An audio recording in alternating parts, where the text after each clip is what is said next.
put your hands together for the wonderful Debra Watson. So round of applause for Debra. Now, Debra, would you be able to introduce yourself a bit more fully before I then launch into the first main question, which will be along the lines of how do you see digital innovation revolutionizing risk management? But firstly, Debra, do you want to tell us who you are? Thank you very much for that introduction, Sarah. I'm not sure I can beat that, to be honest. It was pretty good. Thank you. Look, I've got 30 years. You said it was a long time, and a long time it has been. It's 30 years basically working in the mining sector as an ESG practitioner. And nowadays, there is increasingly scrutiny on the extractive sector with regard to ESG. And without a doubt, digital transformation is enabling improved ESG performance in the mining sector. Brilliant. Thank you for that. And I think, so just in terms of ESG, so by that we mean environment, social and governance, don't we? That's correct. Of what that means. And I guess within mining as a space, it's really interesting. We heard both of our previous speakers mention supply chains at some point in time. And of course, mining often sits right at the beginning of lots of different industries' supply chains. So we can be almost the source of a lot of risk. But then also mining, of course, needs to buy stuff in order to be able to dig materials out the ground. Would you agree with that? That's correct. Yeah, we're increasingly seeing that blockchain technology come into effect to manage that risk of where minerals are coming from. Mm-hmm. And in terms of that blockchain, because I know that, I mean, you've spent time working all over the world, so be it Indonesia, different parts of Africa, etc. And actually one of your recent operations is a very, very important cobalt resource. And of course, anybody who has one of these sitting next to them will probably have some cobalt from the Democratic Republic of Congo inside that phone, because you need cobalt inside those lithium batteries, which of course sit inside the phones. And Debra, did you see blockchain being used at all to keep track of some of those minerals and metals that were being mined when you were in Africa? Or was it more a case where people were talking about it, but not quite doing it yet? At the moment, you know, from my experience, they're talking about it. You know, I feel often that the mining sector may be a little bit behind everybody else in the adoption of technology due to a whole heap of barriers, often because we're remote and we're not often in touch with the rest of the world because of the remoteness. Technology lets us down sometimes in being able to communicate and you know, see what's happening in the world. But certainly, especially from the DRC, many people are aware of problems with illegal miners or artisanal miners, interacting with licensed mining operations, and it's the influence is coming more from our customers who understand the importance of ESG and society's requirements now that it's ethically produced. You know, minerals are ethically produced, so that, you know, my last role 12 months ago, they were increasingly looking at blockchain technology to be able to verify and confirm that the minerals were exploited under license and without influence on ASM and communities. So you're using it almost, a blockchain obviously is that ledger. So it's almost attaching that knowledge or that intelligence to that fragment of cobalt. Is that how it works? That's my understanding. As I said, I'm the practitioner, not the person that understands it all necessarily. Brilliant. So we've got things like blockchain that can be used to be able to track, I guess, the provenance of raw materials that go off into a great deal of the industry supply chains around the world. But the technology and I guess the risks, they don't just end there, because it's not only supply chain or customer related risks that the mining sector has. I remember that, I mean, so obviously in a number of your different roles, you've looked after, say, that the health and safety of everybody on site, but also the training of those individuals. And we certainly looked into using things like virtual reality to try and get people to be trained in what otherwise would be a very dangerous environment. Do you want to talk a little bit about how you've interacted with virtual reality? Certainly, Sarah. And I think it's not just the virtual reality when it comes to training. I think a lot of the digital innovation that's come about recently is removing humans from having to enter into dangerous and hazardous work areas and undertake hazardous work activities. So any processing operation, industrial processing operation or mining operation, any extractive operation has inherent dangers. And unfortunately, they're fatal. A lot of these dangers are fatal, and there's been huge push in the mining sector for a long time to reduce the incidence of fatalities, ill health and injury to workers and the community. So by using virtual reality, we're able to induct people better. So instead of walking a person through a hazardous work environment, you can actually walk them through virtually, and you're not exposing them to risk.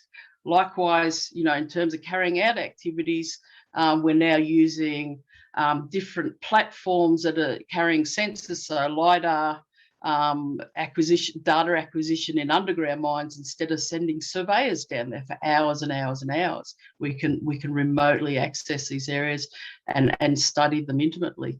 Likewise, we used to send people into a confined space to actually do a gas test to see whether it was safe to go in there. Now we no longer need to put people in there. We can send a robot in there to analyse those atmospheres.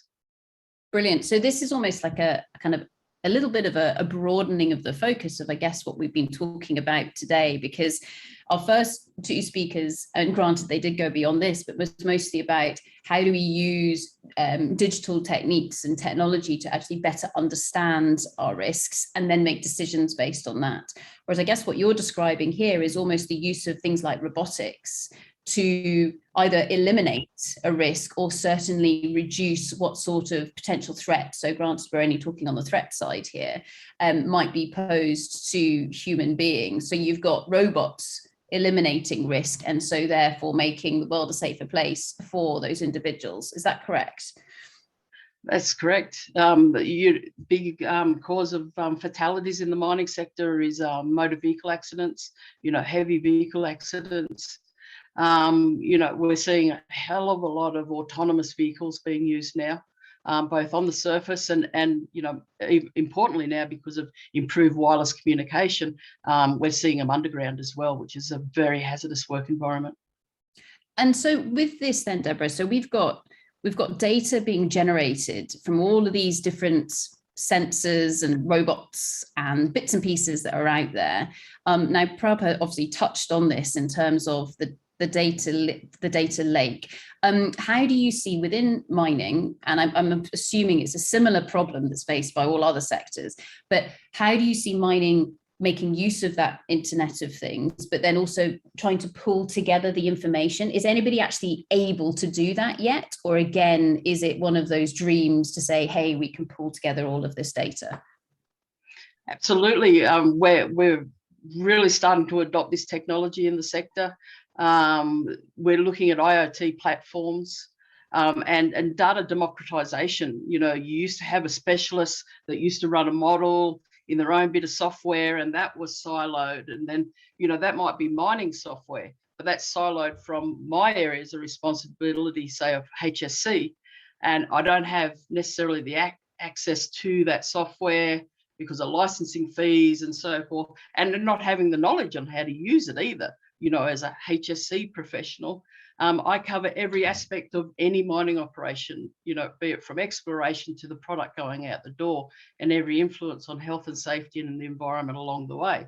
I can't possibly, as a professional, and my peers as professionals, know how to do everything. I think that what we're seeing nowadays is this democratization of data.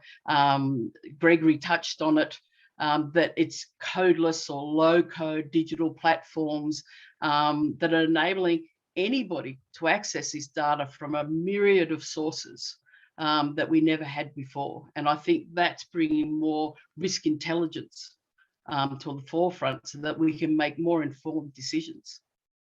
And do you think that this this risk intelligence and this data that we now have access to, do you think it's better or provides us the ability to hold ourselves and one another to account within the sector? Absolutely. I think we're getting greater insight into the context and the drivers of risk, timely decision making, and we're able to report on that more widely. There's a lot of call for greater exposure of what's going on internally, and that hasn't often been there in the past. So in terms of this, what's going on internally, I mean, I guess this is what then comes into the verification of the effectiveness of our controls that we either have in place or not, along with, of course, how our risks might be changing given the changing context in which we're attempting to operate. Have you seen anything recently that you think, oh, that's really awesome in terms of helping us to verify the status of a control? Certainly, recent project with a tier one mining operation was using technology such as smart cameras, video analysis for verification, real-time verification of critical controls to avoid fatal risks. Cool. And that's happening. And I guess that then ties into what some of what Prabha was saying, which was like, this is continuous. And actually then into what Gregory was saying is we need to be as proactive as possible. So we've got the data now, we've got the intelligence. Now let's get on the front foot and make sure we deal with that risk before it actually happens. Do we think that we're seeing that beginning to happen in mining, or are we still being quite reactive with all of it? I think we're seeing more and more of it come into place because a lot of the perceived barriers that were there in the past with digital technology, such as the coding, you needed to be an IT expert to actually run anything.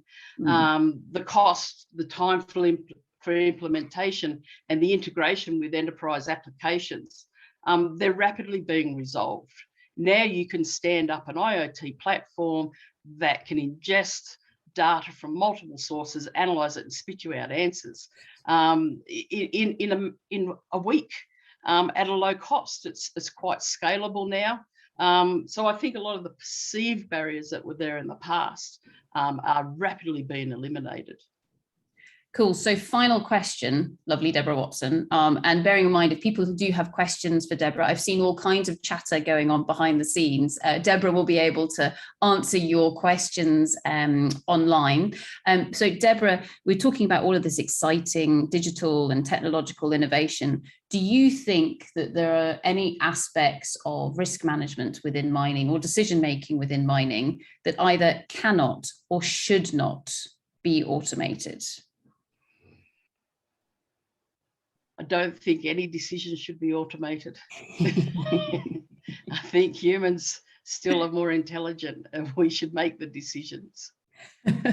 Excellent. So you heard it here, folks. Humans still win. Obviously, we're going to put this to the test during our middle of the day workshop that we've got.